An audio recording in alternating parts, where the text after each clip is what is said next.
हम लोग कल बात कर रहे थे आपका 107 की। 107 में जनरल लेजिस्लेशन की प्रक्रिया ये बताई गई थी, और जनरल लेजिस्लेशन में ये बात आ रही थी कि दोनों सदनों का सहमत होना जरूरी है किसी भी विधेयक के कानून बनने के लिए। और सामान्य विधायी प्रस्ताव का मतलब ये हुआ कि जो फाइनेंशियल बिल नहीं है, जो वित्त विधेयक नहीं है, या जो धन विधेयक नहीं है, वो संसद के दोनों सदनों में से किसी भी सदन में ओरिजिनेट हो सकेगा। तो क्या वित्त और धन, इसके बीच कोई अंतर है? क्योंकि कहा वित्त विधेयक या धन विधेयक,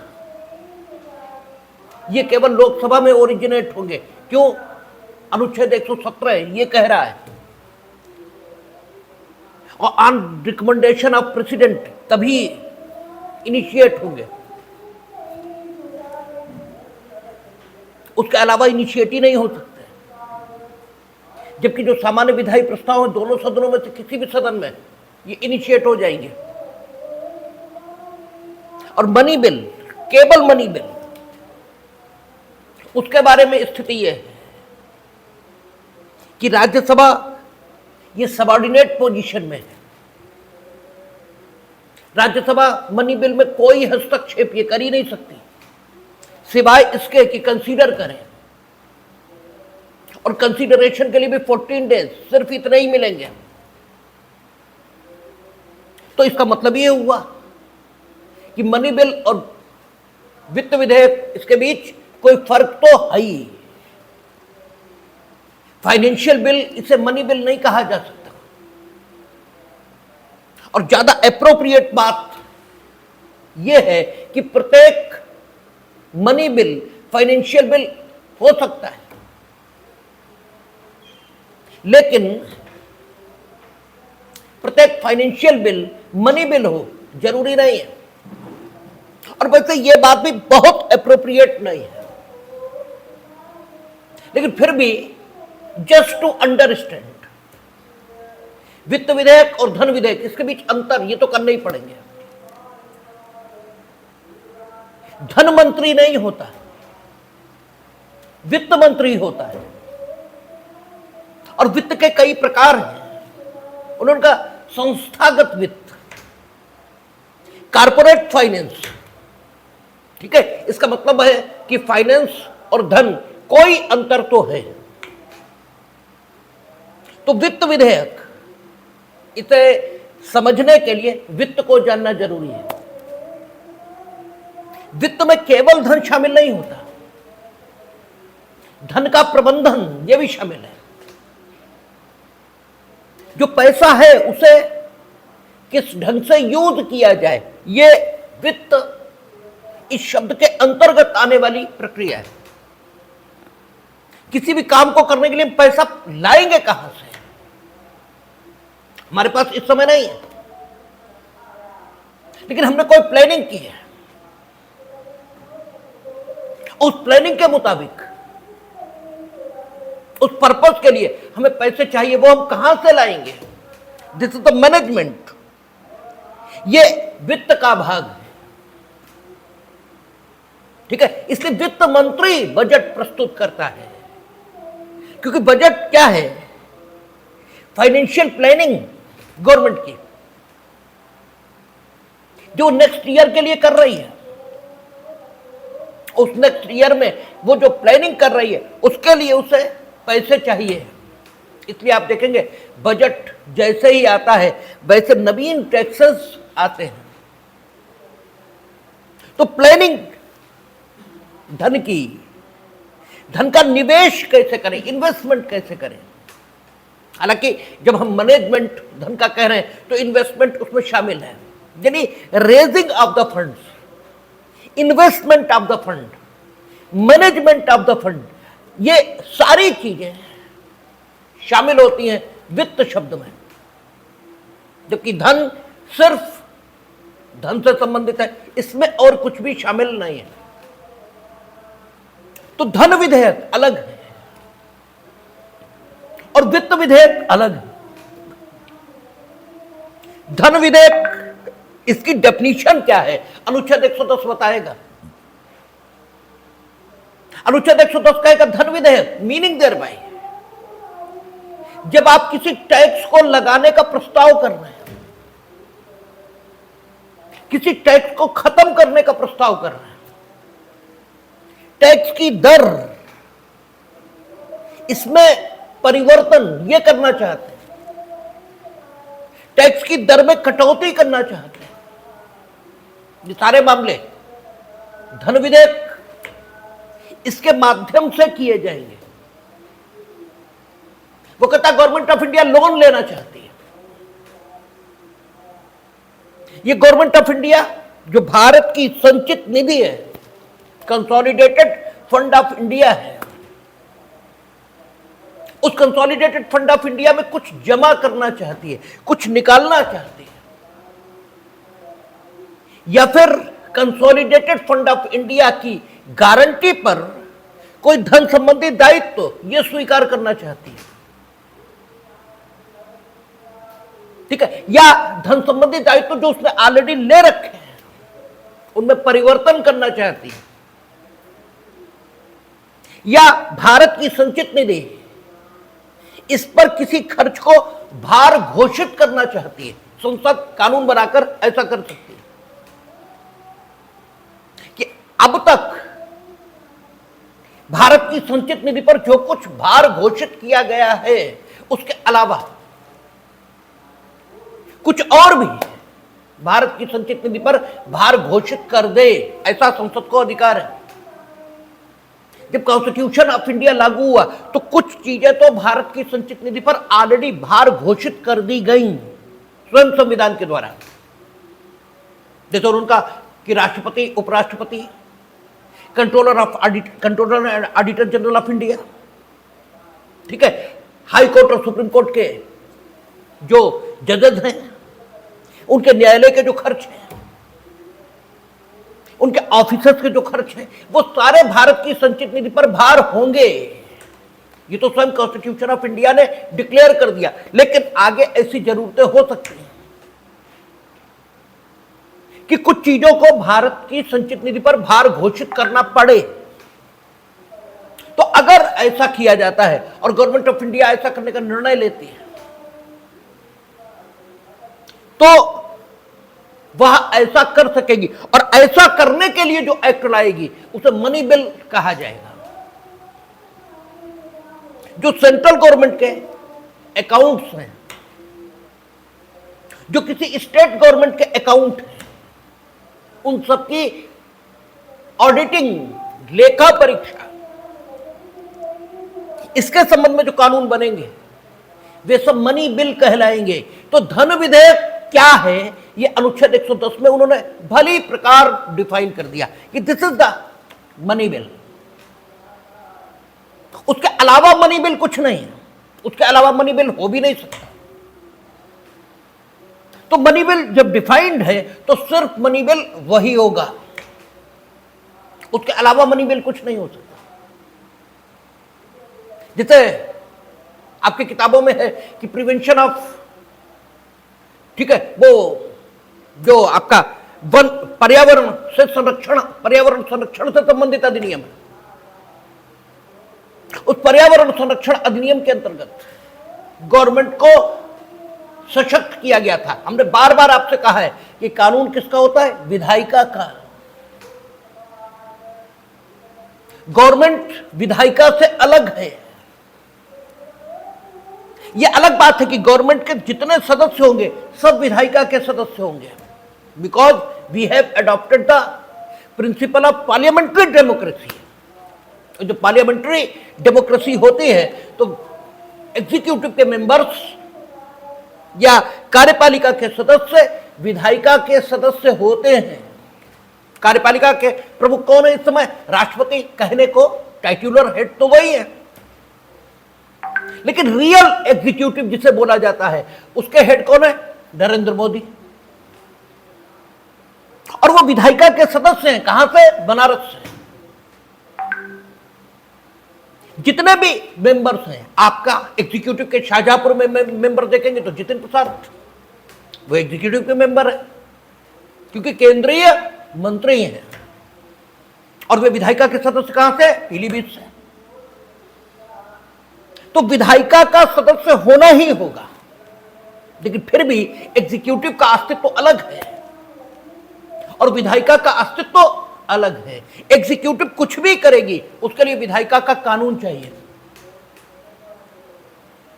विधायिका इसकी सहायता के बिना, या यूं कहें इसके कानून द्वारा अधिकृत किए बिना एग्जीक्यूटिव कुछ नहीं कर सकती। तो जो पर्यावरण संरक्षण अधिनियम है, अधिनियम किसका? लेजिस्लेचर का।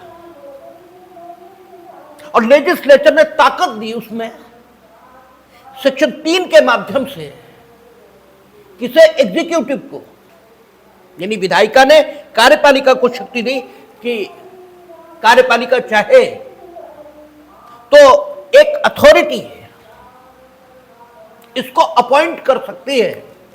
उस अथॉरिटी का काम यह होगा कि जंगलात, जो जंगल है, उसे अगर कोई काटता है तो उसे सजा तो मिलेगी, लेकिन जंगल उसने काटा है तो हमने कहा ना कि अगर वो काम हम नहीं करवा पाए जिससे नुकसान हुआ, तो अगर हमने सजा दे भी दी तो फायदा क्या होगा? भाई ठीक है, उसे हमने सजा दे दी, हमने अपने अहम की संतुष्टि कर ली कि भाई इन्होंने गलत काम किया, हमने सजा दे ली, लेकिन अल्टीमेटली लाभ क्या हुआ? कुछ भी नहीं। तो आपका जो पर्यावरण के संरक्षण से संबंधित अधिनियम है, उसमें लिखा हुआ कि अथॉरिटी अपॉइंट कर सकते हैं, और अगर डिफॉरेस्टेशन किसी ने किया है, जंगल को काटा है, तो उससे कंपनसेशन वो रिकवर करेगा, और साथ ही फॉरेस्टेशन के जो खर्च आएंगे, दोबारा जंगल लगाना पड़ेगा ना, वो भी उससे लिए जा सकते हैं। और साथ ही साथ अगर जंगल की जमीन कोई उपयोग करेगा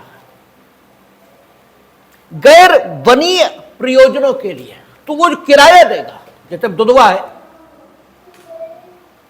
अब उसके आसपास की जमीन तो जंगल की है, लेकिन लोग वहां घूमने जाते हैं, और जब घूमने जाएंगे तो वो खाएंगे भी, पिएंगे भी, ठीक है। तो वहां पर होटल एंड रेस्टोरेंट ये डेवलप होते, तो उसके लिए जमीन तो चाहिए। वो जमीन जब लेंगे तो है तो जंगल की, उससे जो रेंट आता है वो भी एक इनकम है, एक आय है।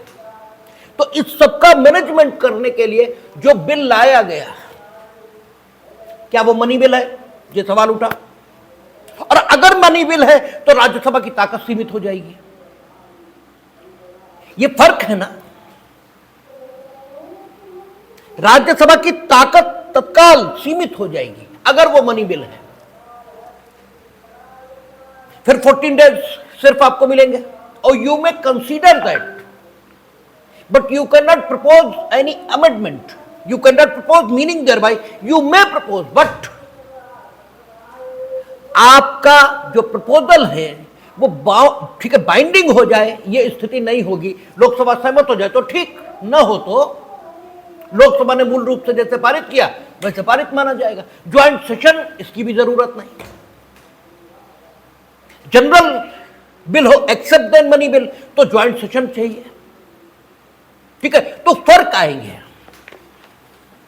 अब ये मनी बिल है या नहीं?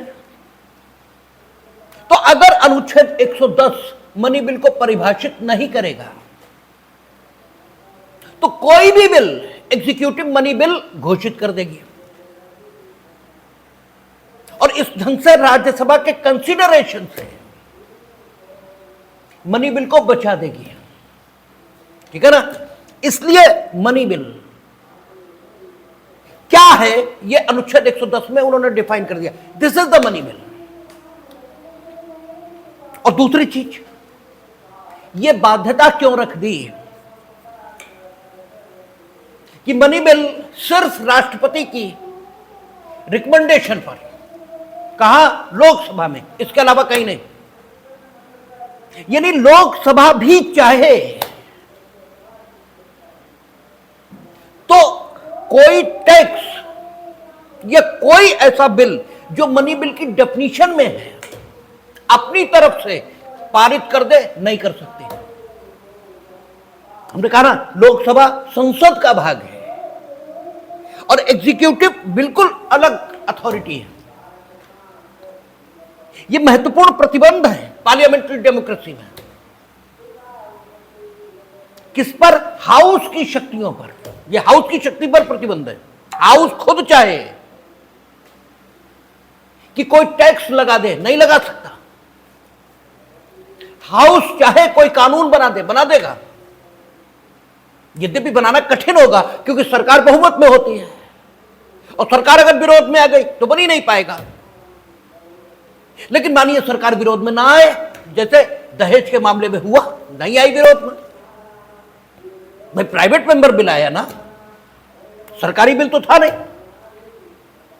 सरकार विरोध में नहीं आई, पास हो गया। तो हाउस अगर चाहे तो अन्य कानून बना सकता है, but money bill can not be passed by any house of parliament without the recommendation of the president. और प्रेसिडेंट का मतलब क्या हुआ? वित्त मंत्री। ठीक है, क्योंकि प्रेसिडेंट रिप्रेजेंट होते हैं हाउस में वित्त मंत्री के द्वारा, भाई सबऑर्डिनेट है ना उनके। तो हाउस में सरकार जो करेगी वो राष्ट्रपति ने किया है, ये माना जाएगा। हमने आपसे पहले भी कहा कि आपने उधार लिया तो भले ही पिताजी की सहमति ना हो, लेकिन पिताजी ने लिया, माना जाएगा। उन्हें मालूम भी ना हो तो भी यही माना जाएगा। तो रिकमेंडेशन किसकी होगी? एग्जीक्यूटिव की। और ये रखा ही इसीलिए क्योंकि अदरवाइज ये होगा, जो प्राइवेट मेंबर्स हैं वे अपनी अपनी कॉन्स्टिट्यूंसी में, क्योंकि जीतना तो उन्हें वहीं से, अब चाहिए कि कारगिल में चीन सीमा के पास जो सड़क है वो बने, चाहिए तो ये, ठीक है। और एमपी महोदय ने अपने गांव की सड़क जो अस्पताल तक जाती है उसे बनाने का प्रस्ताव ये पास करा लिया, ठीक है ना। तो नेशनल इंटरेस्ट ये कॉम्प्रोमाइज हो सकता है, इसलिए ये बात रखी गई है कि मनी बिल क्या है, एक तो ये डिफाइन कर देंगे, ठीक है, ताकि आप राज्यसभा के कंसीडरेशन से सारी चीजों को बचा ना पाओ, ठीक है ना। क्योंकि मनी बिल उसकी स्पेशल प्रक्रिया है, इसलिए आप राज्यसभा से उसे बचा ना पाओ, इसलिए मनी बिल डिफाइन कर देंगे। और डेफिनेशन दे देने से एक लाभ यह भी होगा कि मनी बिल के संबंध में, क्योंकि हाउस की शक्तियां सीमित हैं, अनुच्छेद 117 के प्रभाव से, अनुच्छेद 117 कहता है मनी बिल राष्ट्रपति की रिकमेंडेशन से, और जरूरी है क्योंकि राष्ट्रपति की रिकमेंडेशन से नहीं आएगा, यानी उसे लाने का हक सिर्फ सरकार को मिले, ये अगर नहीं होगा तो जो मेंबर ऑफ पार्लियामेंट है वे अपनी क्षेत्रीय जरूरतों के लिए नेशनल इंटरेस्ट से कॉम्प्रोमाइज करेंगे। इसलिए यह बात रखी गई कि मनी बिल सिर्फ सरकार लाएगी, मीनिंग देयर बाय राष्ट्रपति की रिकमेंडेशन, इसका मतलब ही हो गया सरकार, इसके अलावा आएगा ही नहीं, और सिर्फ लोकसभा में आएगा, क्योंकि लोकसभा में ही जनता के प्रतिनिधि जो सीधे चुने गए वे बैठे, इसलिए वहीं आएगा, इसके अलावा कहीं नहीं। तो फिर फाइनेंस बिल, इसके संबंध में यह क्यों कह दिया कि यह भी लोकसभा में ही आएगा, यह भी राज्यसभा में नहीं आएगा, और लोकसभा में आएगा राष्ट्रपति की रिकमेंडेशन से आएगा, meaning thereby money bill और फाइनेंस बिल दोनों के बीच यह समानता है कि दोनों लोकसभा में आएंगे और राष्ट्रपति की रिकमेंडेशन से आएंगे। लेकिन फाइनेंस बिल यानी वित्त विधेयक इसके संबंध में यह बात नहीं रखी है कि ये 14 दिन के भीतर राज्यसभा को पास करना होगा और राज्यसभा इसमें कोई संशोधन नहीं कर सकेगी, ये शर्त वित्त विधेयक के साथ नहीं लगी है। क्यों है ऐसा? इसलिए रखा गया क्योंकि वित्त विधेयक का मतलब यह हुआ 110 ये बता रहे मनी बिल, ये अब 110 में जो चीजें लिखी हैं एक विधेयक में वो भी है और उसके अलावा बातें वो भी हैं। अब इस बिल को हम क्या कहें? वित्त विधेयक यही कहना पड़ेगा, ठीक है ना, क्योंकि मनी बिल क्या है ये तो अनुच्छेद 110 बता रहा है, ठीक है ना, कि this is the money bill. अब अगर किसी बिल में वो चीजें भी हैं जो मनी बिल में होनी चाहिए, जैसे बजट होता है, जब बजट आता है तो बजट में वो चीजें भी होती हैं जो मनी बिल में होंगी और अन्य चीजें भी होंगी। अब ये फाइनेंस बिल, वित्त विधेयक का मतलब हुआ ऐसा विधेयक जिसमें मनी बिल की विशेषताएं भी मौजूद हैं और उसके अलावा विशेषताएं भी मौजूद हैं, दोनों मौजूद हैं।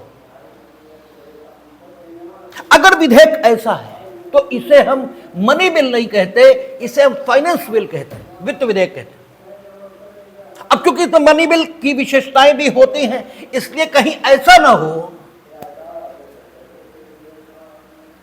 कि एक मनी बिल में कुछ और बातें जोड़कर राज्यसभा अपने यहां, ठीक है, प्रस्तुत करना शुरू कर दे, ठीक है ना, और वह वर्जना जो मनी बिल के संबंध में लोकसभा को अपर हैंड देने के लिए लगाई गई है उसको आसानी से इग्नोर कर दे, ठीक है। राज्यसभा भाई,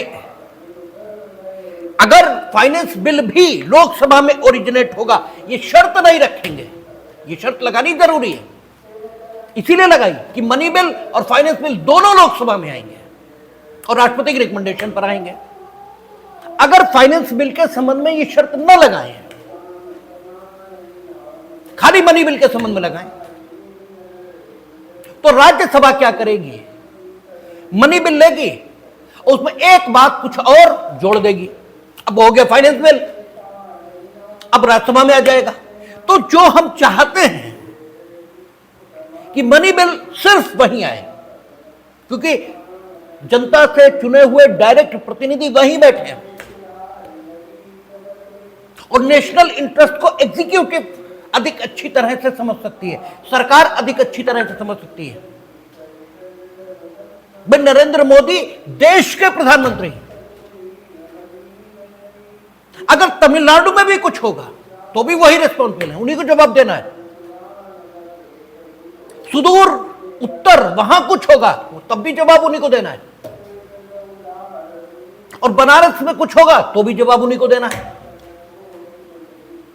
लेकिन अगर कोई बरेली का एमपी है, उसे क्या मतलब तमिलनाडु में कुछ भी हो? हालांकि ये बात सुनने में बड़ी अजीब सी लगती है, लेकिन इतने देशभक्त सब नहीं होते, सब पहले अपने को देखते हैं कि हम चुन जाएं, ठीक है। तो पैसा, देश के संसाधन, इन्हें उपयोग करने का हक एग्जीक्यूटिव इसी के पास होना चाहिए, और उस एग्जीक्यूटिव के हक को सुरक्षित करने के लिए ही 117 में यह लिखा गया कि मनी बिल सिर्फ लोकसभा में और ऑन रिकमेंडेशन ऑफ प्रेसिडेंट। लेकिन फाइनेंस बिल के संबंध में भी यही रखा कि ऑन रिकमेंडेशन ऑफ प्रेसिडेंट और लोकसभा यही आएगा, बाकी नहीं आएगा। इसीलिए क्योंकि राज्यसभा ऐसा कर सकती है कि मनी बिल, इनफैक्ट वो मनी बिल है, उसमें एक बात, सिर्फ एक बात जोड़ दी, अब हो गया फाइनेंस बिल। तो अगर 117 ये न कहे कि फाइनेंस बिल भी लोकसभा में आएगा और ऑन रिकमेंडेशन ऑफ प्रेसिडेंट आएगा, तो इस बिल को राज्यसभा में लाया जा सकेगा और फिर वो शर्तें जो हमने लगाई हैं मनी बिल के संबंध, कोई कटौती राज्यसभा नहीं करेगी, यहां कर सकती है। ठीक है, राज्यसभा का सहमत होना जरूरी नहीं है मनी बिल पे। ठीक है, अब सहमत होना जरूरी हो जाएगा क्योंकि अब मनी बिल बचे ही नहीं वो, तो वो सारी कवायद फेल हो जाएगी। इसलिए ये बात रखी गई है कि money bill, whether it is the money bill or finance bill, both will be presented by government on recommendation of president before the Lok Sabha। दोनों वहीं आएंगे, लेकिन मनी बिल इसके संबंध में ही केवल प्रक्रिया यह है कि वो 14 दिन के भीतर राज्यसभा को वापस करना होगा और राज्यसभा उसमें कोई अमेंडमेंट नहीं करेगी। ये बात सिर्फ मनी बिल के संबंध में, फाइनेंस बिल के संबंध में नहीं। क्यों नहीं रखी गई फाइनेंस बिल के संबंध में? जब दो सिमिलरिटी आप ले आए तो फिर ये भी ले आते कि मनी बिल की प्रक्रिया से ही फाइनेंस बिल पास होगा, लेकिन नहीं है।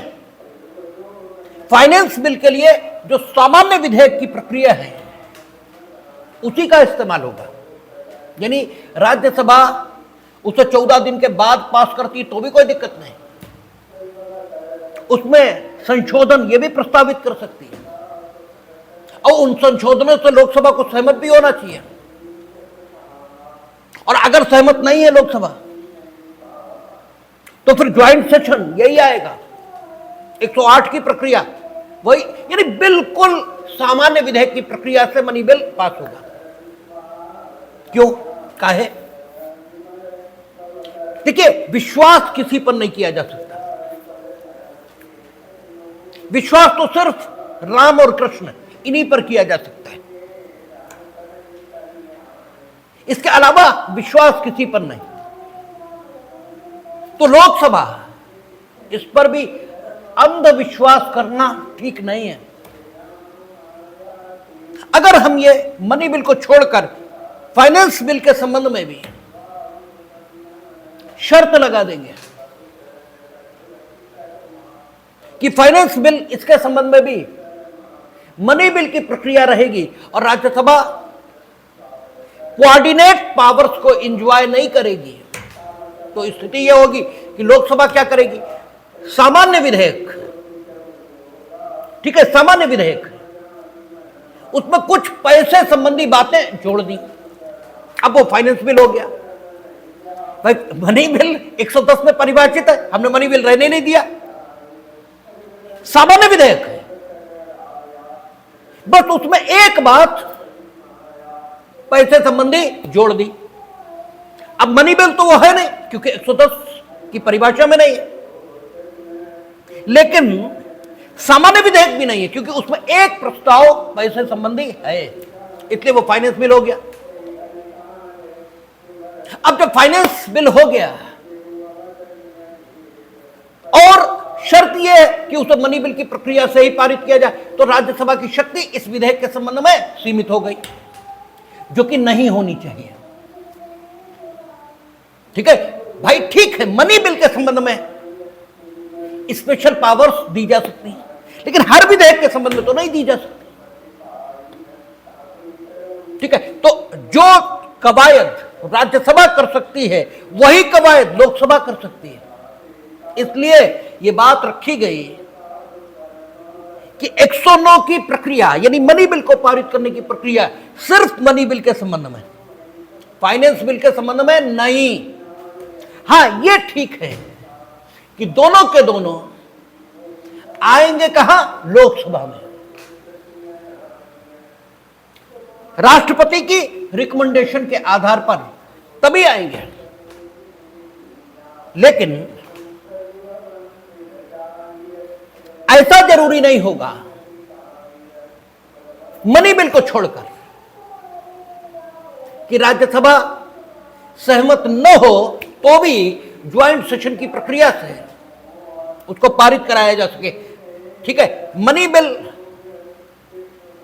इसके संबंध में बात अलग है। उल्टा हम शायद बोल गए कि फाइन मनी बिल को छोड़ गए। अगर उल्टा बोल गए, सीधा बोल गए, मतलब नहीं, एक सीधी बात समझ लेंगे। मनी बिल को छोड़कर अन्य किसी भी बिल के संबंध में राज्यसभा की शक्तियां सीमित नहीं है,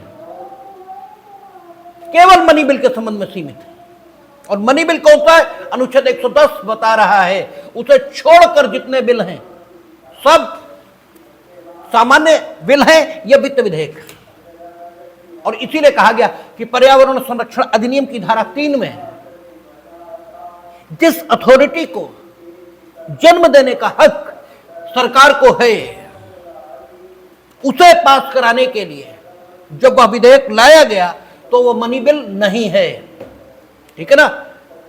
क्योंकि मनी बिल क्या है, यह अनुच्छेद 110 क्लियर बता रहा है और उस परिभाषा को हम बढ़ा नहीं सकते। या तो संविधान संशोधन करिए, और उसकी जरूरत नहीं है, क्योंकि अगर आप भारत के कंसोलिडेटेड फंड पर कोई चीज भारित करना चाहते हैं तो सामान्य विधेयक उसके माध्यम से कर सकते हैं। तो मनी बिल और फाइनेंस बिल, इसके बीच फर्क है। तो मनी बिल को छोड़कर अन्य सभी विधेयकों के संबंध में दोनों सदनों का सहमत होना जरूरी है। और कल हम लोगों ने यह भी देखा था कि कोई भी विधेयक ये अगर लोकसभा में लंबित है, राज्यसभा उसे पास कर चुकी है। ठीक है, राज्यसभा ने पास किया, लोकसभा में लंबित है और लोकसभा भंग हो जाती है। लोकसभा ने पास नहीं किया, ठीक है, तो वो विधेयक व्यपगत हो जाता है, खत्म हो जाता है। ठीक है, क्यों? आपको इसका कारण बताया गया था कि मंशा ये है कि जो नई लोकसभा है उसको कंसीडर करने का अवसर ये मिले, क्योंकि पीपुल्स ऑफ बिल, ठीक है, बिल ऑफ पीपुल्स, जनता की इच्छा जितनी नवीन बिल के संबंध में अभिव्यक्त हो उतना ही ठीक है। भाई राज्यसभा ने पास किया, लोकसभा ने तो अभी पास ही नहीं किया, और जब लोकसभा ने पास ही नहीं किया तो नहीं आने दीजिए, इसी बीच वो भंग हो गई। ठीक है, तो नई लोकसभा का इंतजार ये किया जाएगा और विधेयक व्यपगत हुआ समझा जाएगा। ठीक है, आपने देखा था, कहता है कि 107 सबसेक्शन 4 राज्यसभा में लंबित विधेयक जिसको लोकसभा में पारित नहीं किया गया है, लोकसभा के विघटन पर व्यपगत नहीं होगा, क्योंकि राज्यसभा में ही लंबित है ना। अभी लोकसभा से मतलब ही नहीं है, अभी तो राज्यसभा ने ही नहीं पास किया। भाई अभी तो राज्यसभा में ही है, अभी तो लोकसभा इसने पास ही नहीं किया। राज्यसभा पास कर देगी, ठीक है, तब तक नई लोकसभा आ जाएगी। तो इस विधेयक के व्यपगत होने का प्रश्न ही कहां है? ठीक है भाई, राज्यसभा में लंबित है ना, विचार कर रही है राज्यसभा, अभी राज्यसभा ने कुछ किया ही नहीं है। नई लोकसभा आएगी, देखेगी। लेकिन आप 107 सबसेक्शन 5 देखते हैं, कोई विधेयक जो लोकसभा में लंबित है और जो लोकसभा द्वारा या जो लोकसभा द्वारा पारित कर दिया गया है और राज्यसभा में लंबित है, ठीक है, लोकसभा में लंबित है या लोकसभा द्वारा पास भी कर दिया गया है, राज्यसभा में लंबित है, अभी राज्यसभा ने कुछ नहीं किया और इस बीच लोकसभा भंग हो गई, तो राज्यसभा ने तो अभी कुछ किया नहीं था, लोकसभा ने पारित किया था। तो अब इस विधेयक को व्यपगत समझा जाएगा ताकि नई लोकसभा इस पर विचार कर सके और अगर उचित समझे तो पारित करे और न समझे तो न पारित करे। हमने कल भी कहा कि बचत की जाएगी, लेकिन लोकतांत्रिक सिद्धांतों की बलि देकर नहीं। स्पीडी ट्रायल चलेगा लेकिन न्याय की कीमत पर नहीं। ठीक है, कि ट्रायल में तेजी हम ले आए हैं, न्याय हो या न हो। आदमी कह रहा है कि साहब हमें बंबई से कागज लाने हैं, बंबई जाने में और आने में इतना समय लगेगा। आप कह रहे नहीं नहीं, वो तो हम कल ही डिसाइड करेंगे। क्योंकि स्पीडी ट्रायल चलाएंगे। इसका कोई मतलब नहीं हुआ। न्याय का मतलब यह होता है जो होना चाहिए। कोई बदला थोड़ी लिया जा रहा है। बदला एट वंस होता है कि आपने हमें मारा, हमने आपको मारा। न्याय का मतलब है जो होना चाहिए, और क्या होना चाहिए इसे सोचने में समय लगेगा। क्या होना चाहिए एकदम तय नहीं हो सकता, इसलिए ट्रायल में विलंब होगा। इसीलिए प्रक्रिया संबंधी विधियों में लिखा रहता है अनावश्यक विलंब के बिना, यानी विलंब अगर आवश्यक है तो किया जाएगा, अनावश्यक नहीं करेंगे, अननेसेसरी नहीं करेंगे।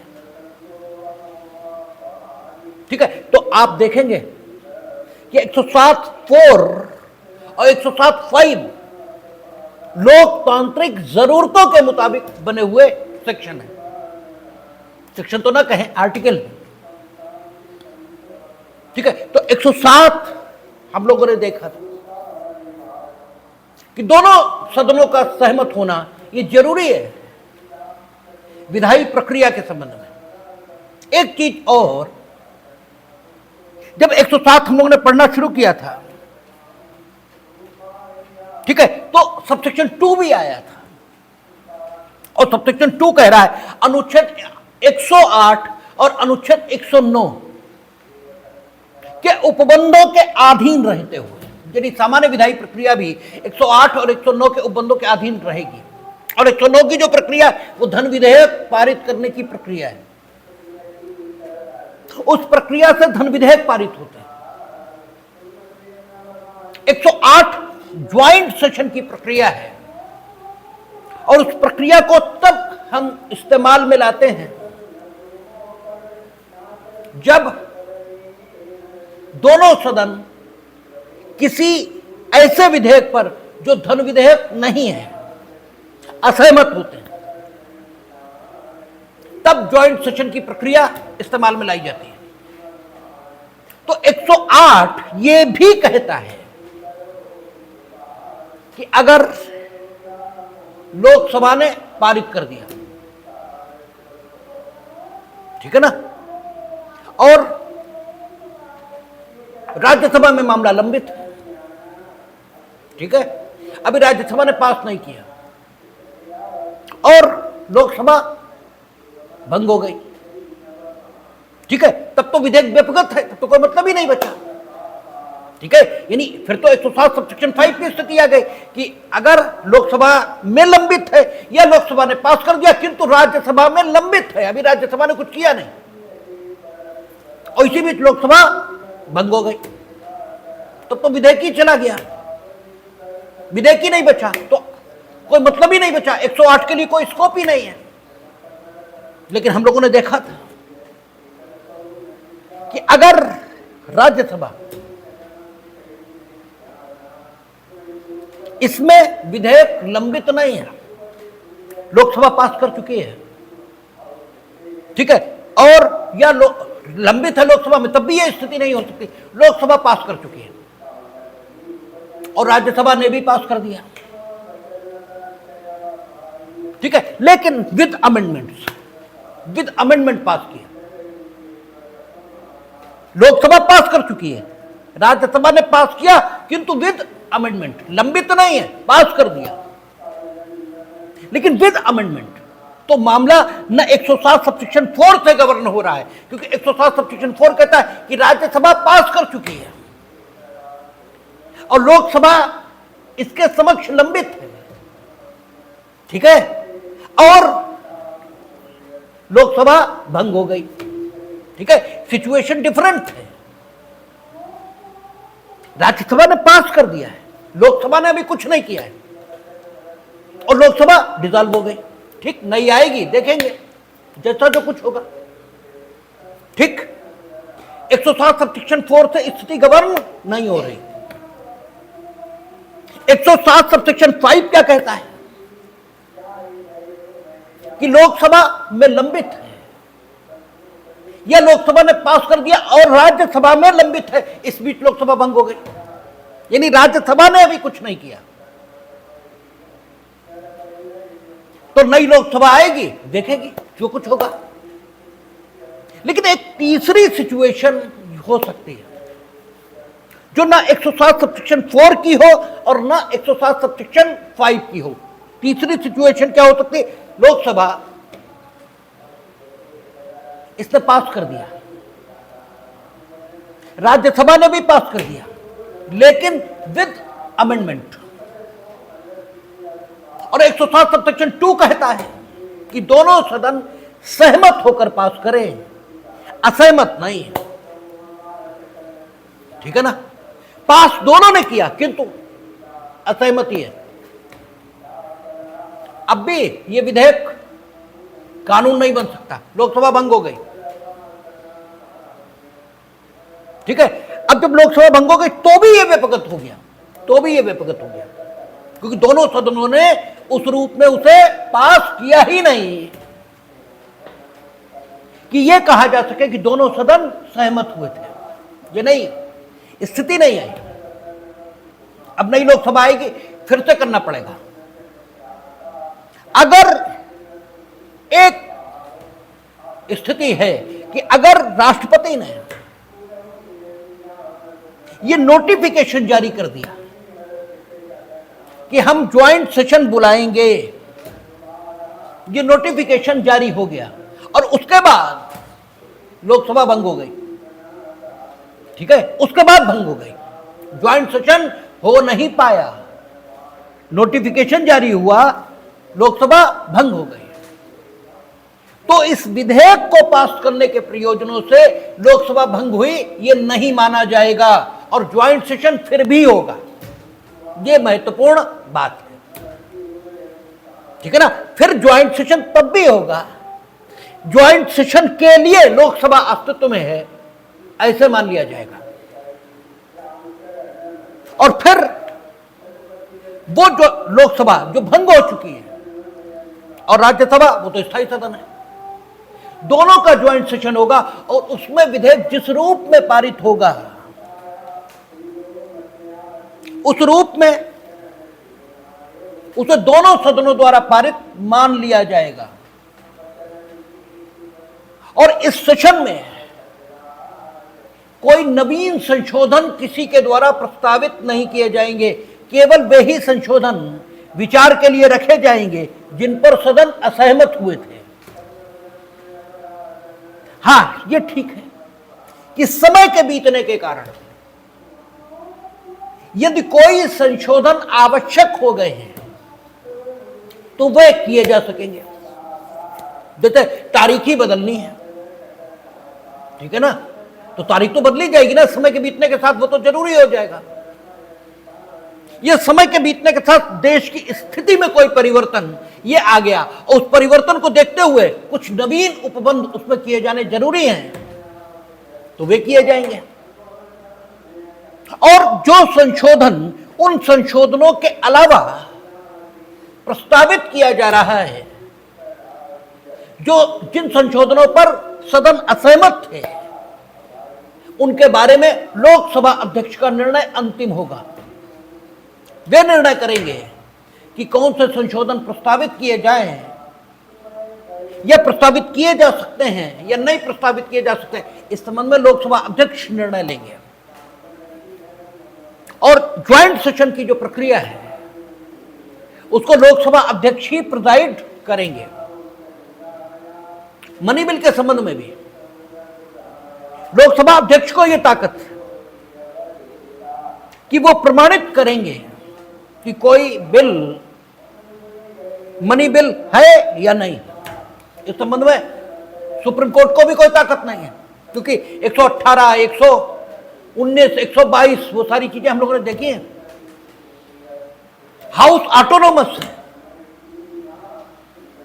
उसके ऑफिसर्स, ठीक है, आपसे बताया गया था कि मियर इर्रेगुलरिटी,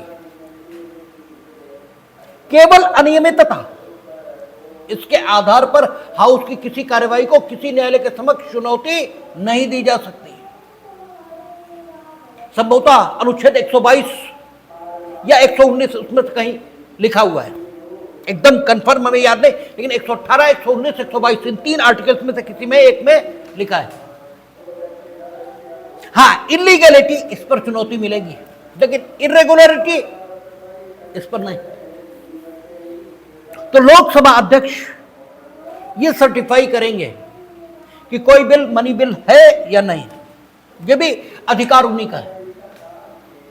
भले ही बिल राष्ट्रपति के समक्ष उनके सिग्नेचर्स के लिए अनुच्छेद 111 के अंतर्गत प्रस्तुत किया गया हो या राज्यसभा के समक्ष प्रस्तुत किया गया हो, मनी बिल को सर्टिफाई वे ही करेंगे, क्योंकि मनी बिल इसी के संबंध में राज्यसभा की शक्तियां सीमित हैं। शेष के संबंध में राज्यसभा की शक्तियां सीमित नहीं है, इसलिए मनी बिल को अलग से सर्टिफाई करना जरूरी है। और वो ताकत लोकसभा के स्पीकर को ही है। और these are the articles which are asked by the examiners frequently, लगातार पूछा जाता है इसमें से।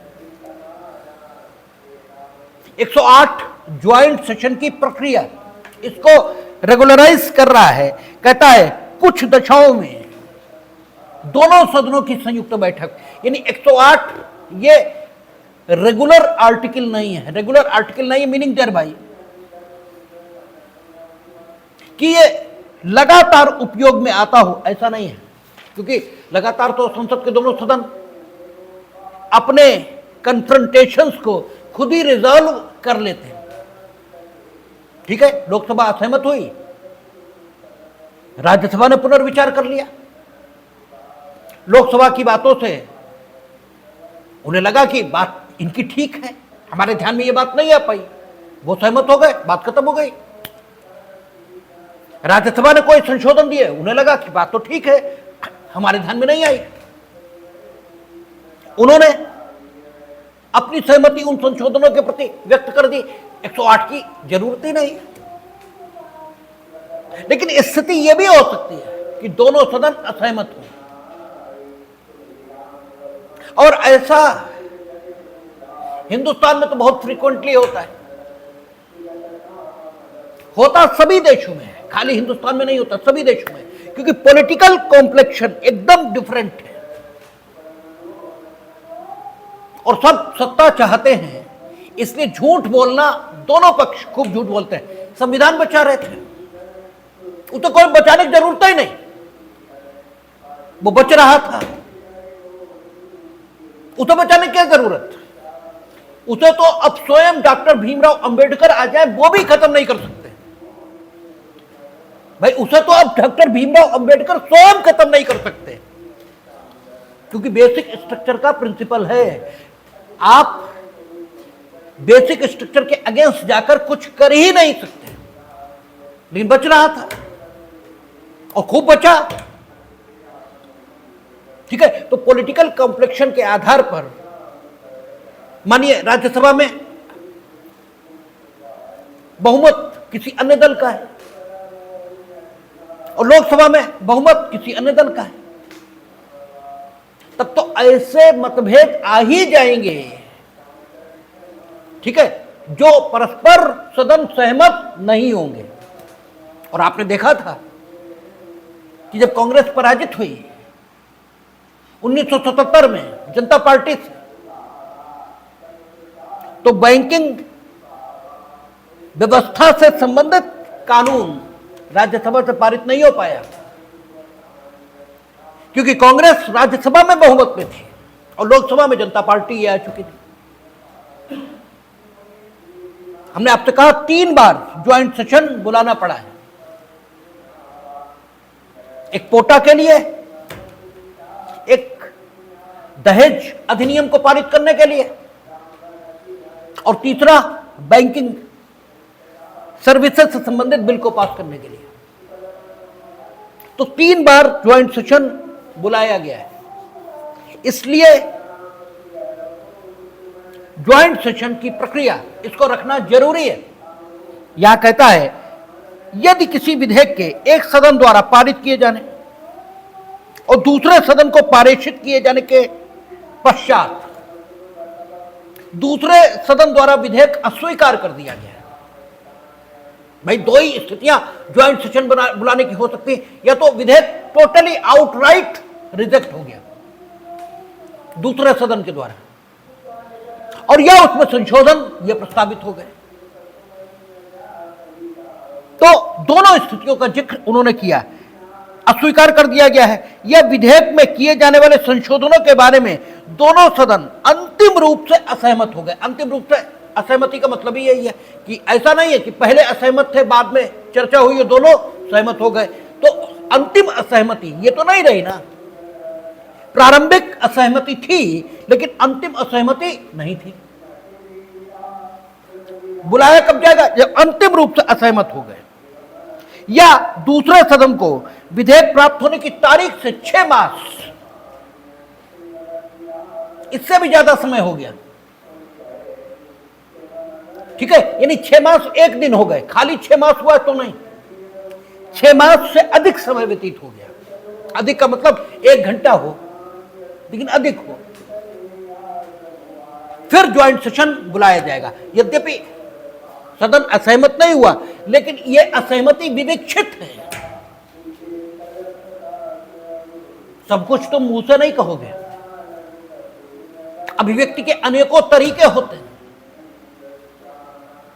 और बोलकर अभिव्यक्ति ये तो लेटर तरीका है, ठीक है ना, क्योंकि बोलने के लिए भाषा चाहिए, और भाषा का विकास ये बाद में हुआ है, और लिपि का विकास तो इससे बाद में। जैसे आप बोल रहे हैं, लेकिन ऐसे लिखा जाएगा, को लिखने का तरीका उसे लिपि बोलते हैं। हाँ ऐसे ही बनेगा, भाई ये भी तो हो सकता है कि हाँ ऐसे बनेगा, ऐसे करके। तो लिपि का विकास और लेटर चीज है, भाषा का विकास ये मनुष्य के अभिव्यक्ति में सबसे पहले नहीं है, ठीक है। तो अभिव्यक्ति तो बहुत तरीके से है, खाली बोलना नहीं है उसमें। इसीलिए हमने आपसे बार बार कहा कि अनुच्छेद 19 क्या कहता, वाक एवं अभिव्यक्ति की स्वतंत्रता, एवं शब्द लगाता है। यद्यपि ठीक है कि अधिकांश अभिव्यक्ति बोलकर होती है, इसलिए उसने उस बोलने को अलग से उल्लिखित कर दिया, दैट इज इंपॉर्टेंट। इसलिए वाक अलग से, और फिर एवं अभिव्यक्ति, अभिव्यक्ति में सब कुछ शामिल है, हंसना, रोना। बच्चा तो बोल नहीं पाता, उस पास तो भाषा नहीं है, तो क्या अभिव्यक्त नहीं करता, ठीक है। तो अभिव्यक्ति बात अलग है, चीजों पर गंभीरता से सोचना चाहिए। तो ये तरीका कि आपने 6 महीने बिता दिए और रखे बैठे हैं, कुछ करते ही नहीं, तो माना यही जाएगा कि आप असहमत हो गए, क्यों नहीं कर रहे। तो 3 स्थितियां हो सकती हैं। अंतिम असहमति यह हो गई है, रिजेक्ट हो गया है, या 6 महीने से अधिक समय यह व्यतीत हो गया। तो क्या होगा, तो उस दशा के सिवाय जिसमें लोकसभा का विघटन होने के कारण विधेयक विपगत हो गया है, या तो विपगत हो गया तो बात ही खत्म हो गई, तो ज्वाइंट सेशन की जरूरत ही नहीं बची। राष्ट्रपति विधेयक पर विचार विमर्श और मत देने के प्रयोजन के लिए सदनों की संयुक्त बैठक में अधिवेशित होने के लिए आहूत करने के अपने आशय की सूचना, यदि वे बैठक में है तो संदेश द्वारा, या यदि वे बैठक में नहीं है तो लोक अधिसूचना द्वारा देगा। परंतु इस खंड की कोई बात धन विधेयक को लागू नहीं होगी, क्योंकि धन विधेयक वो तो लोकसभा नहीं पारित करना है, उसमें असहमत की बात ही नहीं। और अगर विधेयक विपगत हो गया लोकसभा के विघटन के कारण, तो भी ज्वाइंट सेशन की कोई जरूरत है ही नहीं। हां, लोकसभा के विघटन के कारण विधेयक विपगत भी नहीं हुआ, और शब्दों में सहमति है। यह 6 महीने से अधिक समय हो चुका है, यह रिजेक्शन बिल का यह हो गया। अब जरूरत है ज्वाइंट सेशन की। अब ज्वाइंट सेशन हम बुलाएंगे, राष्ट्रपति अपने आशय की सूचना ये दे कैसे, तो संदेश भेज सकते थे। हम लोगों ने देखा था पीछे कि राष्ट्रपति शायद 86 था कि राष्ट्रपति संदेश भेजने के लिए अधिकृत थे संसद के दोनों सदनों को, तो संदेश भेजेंगे। अगर हाउस चल रहे हैं और नहीं चल रहा है तो लोक अधिसूचना अधिकांश गजट में प्रकाशित करके लोक अधिसूचना ये की जाती है, जो भारत सरकार का राजपत्र है उसमें प्रकाशित करके वो लोक सूचना देंगे कि हम दोनों सदन संयुक्त रूप से अधिवेशित करने के लिए आहूत कर रहे हैं। क्योंकि वे संसद के पार्ट हैं राष्ट्रपति, इसलिए वे संसद के दोनों सदनों को आहूत कर सकते हैं और तब संसद के दोनों सदन आहूत होंगे। आगे कहता है 6 मास की ऐसी अवधि की गणना करने में, यानी 6 मास तक पारित नहीं किया तो भी माना जाएगा कि विधेयक पर असहमति है या रिजेक्ट हो गया। तो 6 मास की गणना कैसे करें, तो यह कहा कि संसद के दोनों सदन 17 की स्थिति में जितने दिन रहेंगे वे 6 मास की अवधि की गणना करने में नहीं गिने जाएंगे। और साथ ही साथ संसद के दोनों सदनों में से कोई सदन अगर लगातार 4 दिन या उससे ज्यादा स्थगित रहा है तो वो अवधि भी 6 महीने की गणना करने में हिसाब में नहीं ली जाएगी। ऐसे 6 महीने की गणना करेंगे। कहता है कि 6 मास की ऐसी अवधि की गणना करने में जो खंड 1 में निर्दिष्ट है, किसी ऐसी अवधि को हिसाब में नहीं लिया जाएगा जिसमें उक्त खंड के उपखंड ग में निर्दिष्ट सदन 17 अवसित या निरंतर 4 से अधिक दिनों के लिए स्थगित रहा है। सीधा उसने लिखा, ठीक है। अब सबसेक्शन 3 कहता है यदि राष्ट्रपति ने खंड 1 के अधीन सदनों की संयुक्त बैठक में अधिवेशित होने के लिए आहूत करने के लिए अपने आशय की सूचना दे दी है, चाहे लोक सूचना के माध्यम से और चाहे सदनों को संदेश भेजकर, तो कोई भी सदन विधेयक पर आगे कोई कार्रवाई नहीं करेगा। अब आगे कुछ नहीं करेंगे आप, अब पास करना नहीं शुरू करेंगे आप, बस अब सदन अपनी कार्रवाई रोक देंगे, ठीक है। किंतु राष्ट्रपति अपनी अधिसूचना की तारीख के पश्चात किसी समय सदनों को अधिसूचना में विनिर्दिष्ट प्रयोजन के लिए संयुक्त बैठक में अधिवेशित होने के लिए आहूत कर सकेगा और यदि वह ऐसा करता है तो सदन तदनुसार अधिवेशित होंगे। मैंडेटरी है, तदनुसार अधिवेशित होंगे। यानी राष्ट्रपति ने लोक सूचना या सदनों को संदेश भेजकर अपने आशय की सूचना दे दी कि हम ज्वाइंट सेशन बुलाएंगे। Now the both houses of the parliament will be incapable, ठीक है, to take further action on that legislative proposal। अब कुछ नहीं करेंगे आप, उसके आगे ज्वाइंट सेशन की कार्यवाही यही होगी, ठीक है। कहता है यदि दोनों सदनों की संयुक्त बैठक में विधेयक और ऐसे संशोधनों सहित यदि कोई हो जिन पर संयुक्त बैठक में सहमति हो जाती है, दोनों सदनों के उपस्थित और मत देने वाले सदस्यों की कुल संख्या के बहुमत द्वारा पारित हो जाता है, तो इस संविधान के प्रयोजनों के लिए वह दोनों सदनों द्वारा पारित किया गया समझा जाएगा। यानी अगर संयुक्त बैठक में भी सामान्य बहुमत यानी 545 लोकसभा के आ गए और 250 राज्यसभा के आ गए, सामान्य बहुमत लोकसभा का रहेगा ही क्योंकि सदस्य ज्यादा है, पारित हो गया। अब 545 में से 200 ही आए, 345 अपने चबड्डू मारने चले गए। ये तो लिखा नहीं संयुक्त सदन में जाना जरूरी है, और लिख भी कैसे दोगे, ठीक है। तो वो आए ही नहीं भाई, 6 महीने लगातार अनुपस्थित रहे, 6 महीने करें 60 दिन, तो सदन की सदस्यता जाएगी। उससे पहले वो भी नहीं हो सकता। अब 300 आए ही नहीं,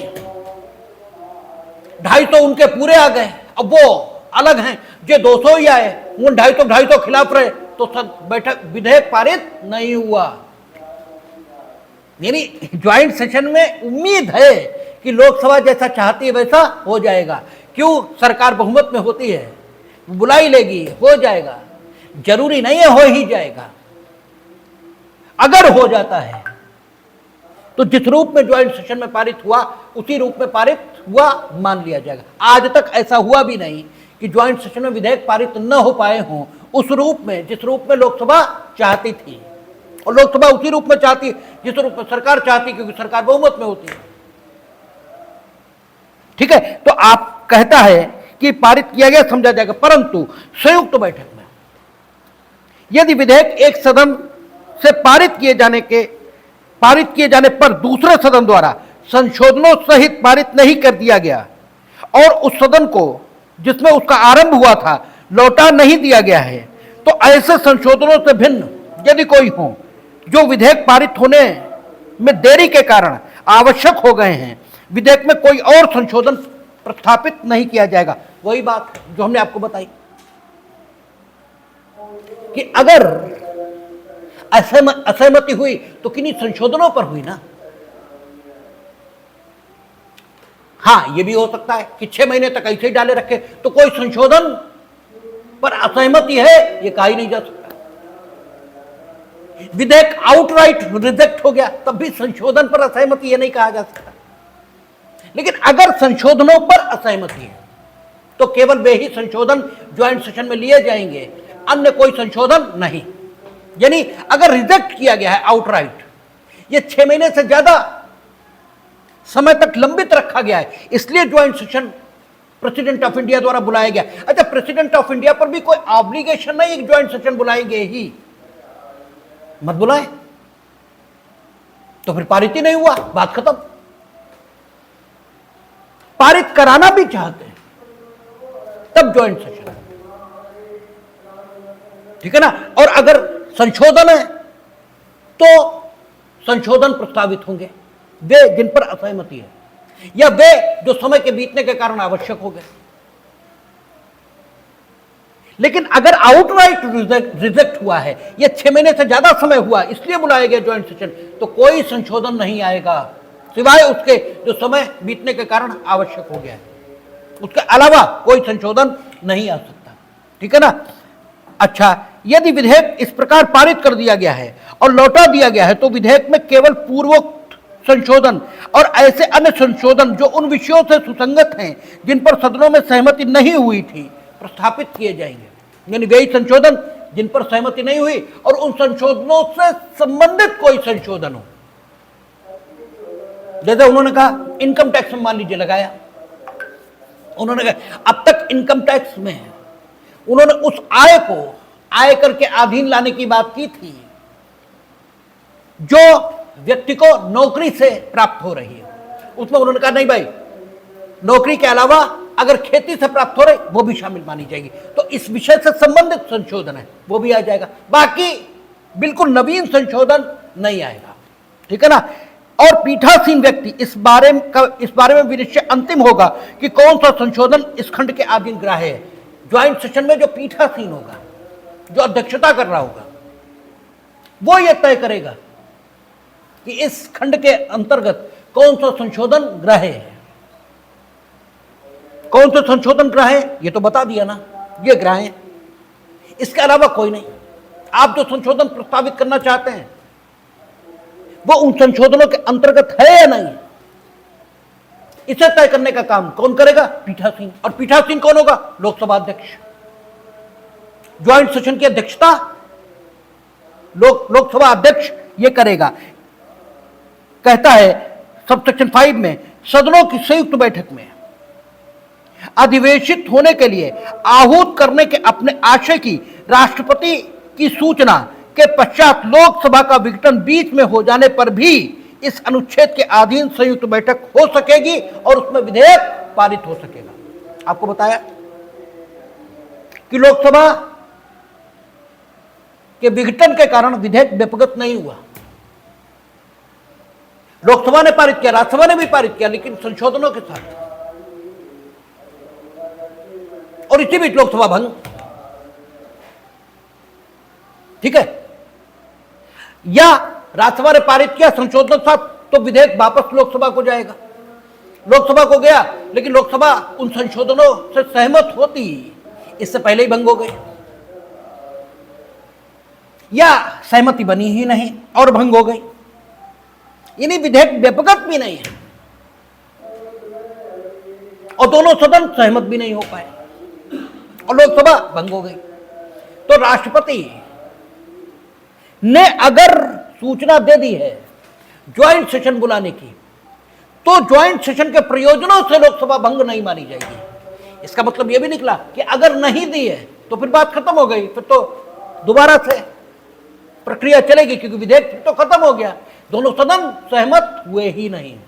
ठीक है, लेकिन अगर सूचना दे दी तो इस ज्वाइंट सेशन के प्रयोजनों से लोकसभा अस्तित्व में है ऐसा माना जाएगा। ये आपका यहां लिखा है। अब सवाल धन विधेयक के पारित होने की प्रक्रिया, क्योंकि धन विधेयक अलग चीज है। धन विधेयक बिल्कुल अलग चीज है।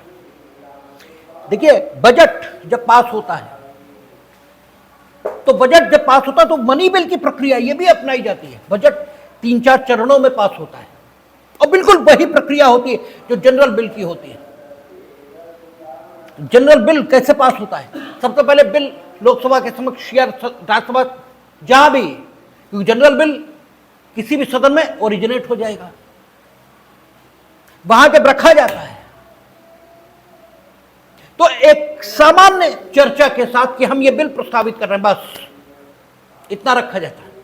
फिर दूसरी stage, it is the first stage, फिर दूसरी स्टेज शुरू होती है। दूसरी स्टेज में इस बात पर चर्चा चलती है कि विधेयक के प्रावधानों पर विचार करें। ठीक है, और विधेयक के प्रावधानों पर विचार करने की प्रक्रिया भी 2 चरणों में। पहली, विधेयक की जनरल प्रिंसिपल्स और जनरल पॉलिसी क्यों बुला रहे हैं इस विधेयक को, इस पर बात होती है।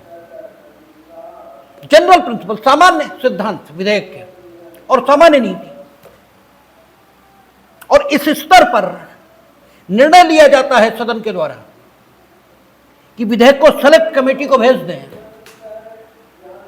ये जनता के बीच उसे सर्कुलेट कराएं लोकमत के लिए। जैसे आजकल आपका कॉमन सिविल कोड या वक्फ संबंधी कानूनों के लिए, ठीक है, जनता की राय ली जा रही है। ठीक है, तो यहां पर यह तय किया जाता है कि सेलेक्ट कमेटी को भेजें या, और यह अगर तय नहीं हुआ कि सेलेक्ट कमेटी को भेजें या जनता को भेजें, तो विधेयक के जो प्रावधान हैं उन पर चर्चा शुरू हो जाती है। यह सेकंड स्टेज है और यहां ब्रॉड कंसीडरेशन चलता है, और ब्रॉड कंसीडरेशन के बाद थर्ड स्टेज आती है। थर्ड स्टेज में समराइज करती है सरकार, ठीक है, कि वो क्यों पारित करा रही है। ब्रीफ यानी संक्षिप्त चर्चा यहां भी होती है और फिर विधेयक उस सदन से पारित होता है। मेन मत विभाजन होगा और मत विभाजन में अगर पारित हुआ तो हो जाएगा। यही प्रक्रिया बजट की होती है। आप कहते हैं वित्त मंत्री ने बजट प्रस्तुत किया, ठीक है, अब बजट में क्या होगा क्या नहीं होगा यह सब 112 में लिखा है, उसी के मुताबिक बजट होगा। बजट प्रस्तुत हो गया, इसके बाद अनुदान की मांगें प्रस्तुत की जाती हैं, ठीक है ना, सरकार के द्वारा, कि हमें इसके लिए इतने पैसे चाहिए, इसके लिए इतने पैसे चाहिए, इसके लिए इतने पैसे चाहिए। इन अनुदान की मांगों पर चर्चा होगी और ये अनुदान की मांगे क्या समझी जाएंगी? मनी बिल, ये मनी बिल मानी जाएंगी। फिर अनुदान की मांगे लोकसभा से पारित होंगी, फिर राज्यसभा, वो 14 डेज रहेंगे क्योंकि मनी बिल है। अनुदान की मांगे पारित हो गई, ठीक है ना, लेकिन अनुदान की मांगे पारित होने के साथ पैसा नहीं मिलेगा गवर्नमेंट को। अनुदान की मांगे पारित होने का मतलब यह हुआ कि हाउस ने सैंक्शन कर दिया कि इतना पैसा आपको दे रहे हैं। अब विनियोग विधेयक यह लाया जाएगा, एप्रोप्रिएशन बिल यह आएगा, और विनियोग विधेयक यह भी मनी बिल है। विनियोग विधेयक जब पारित हो जाएगा, अब गवर्नमेंट के हाथ में पैसे आएंगे, ठीक है ना। प्रस्ताव यहां पर पूरा हो गया, लेकिन अभी बजट पास नहीं हुआ है। पैसे मिल गए आपको, करिए काम अपना। लेकिन आपने जब बजट प्रस्तुत किया था तो उसमें बताया था ये करेंगे, ये करेंगे, ये करेंगे। अब उनमें से बहुत से कामों को करने के लिए पैसे की जरूरत है, और उन नए कामों को करने के लिए जो पैसे चाहिए वो आप कहां से लाएंगे, ये भी बजट में लिखा होगा। यानी बजट क्या है? Finance bill. और फाइनेंस में क्या होता है? निवेश। हमने कहा ना, वित्त और धन, इसमें फर्क क्या है? वित्त में प्रबंधन है पैसे का, हम कहां से लाएंगे, कैसे खर्च करेंगे, ठीक है ना। तो गवर्नमेंट उसमें यह भी लिखती है कि हम ये करने जा रहे हैं और इसके लिए पैसा अमुक टैक्स से लेंगे। इसीलिए आप देखते हैं बजट आता है तो नए टैक्सेस आते हैं, ठीक है, और वो टैक्स पारित नहीं हुए। अभी क्या हुआ? बजट प्रस्तुत हुआ, अनुदान की मांगे आ गई, विनियोग विधेयक आ गया, लेकिन उन टैक्सेस पर बात नहीं हुई है अभी, ठीक है।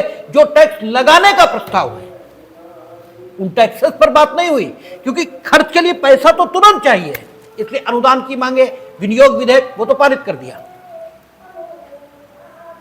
टैक्सेस, इन पर अभी बात नहीं हुई है।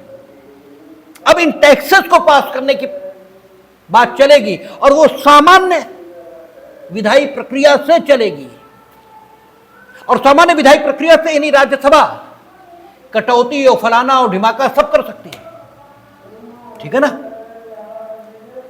और जब यह पास होगा अब कहा जाएगा फाइनेंस बिल पास हो गया। अब फाइनेंस बिल की प्रक्रिया कंप्लीट हुई। अब सवाल यह है, आप देखते हैं जैसे ही बजट आया वैसे ही उन्होंने कहा फलाने टैक्स लग गया, कल से महंगा हो गया, पेट्रोल महंगा हो गया, डीजल महंगा हो गया। और हम कह रहे हैं कि टैक्स जिससे दाम बढ़ाए गए उसे पारित बहुत बाद में किया जाएगा, हम ये कह रहे हैं। तो फिर अगले दिन से कैसे हो जाता है? अगले दिन से कैसे होता है? तो आपको मालूम है कानूनों को रिट्रोस्पेक्टिव इफेक्ट से भी, भूतलक्षी प्रभाव से भी लागू किया जा सकता है, और इसके लिए एक कानून बना हुआ है कि गवर्नमेंट जो टैक्स नए लगाने वाली है वो अभी पास भले ही ना हुए हों, लेकिन उन्हें वसूलना वो शुरू कर सकती है।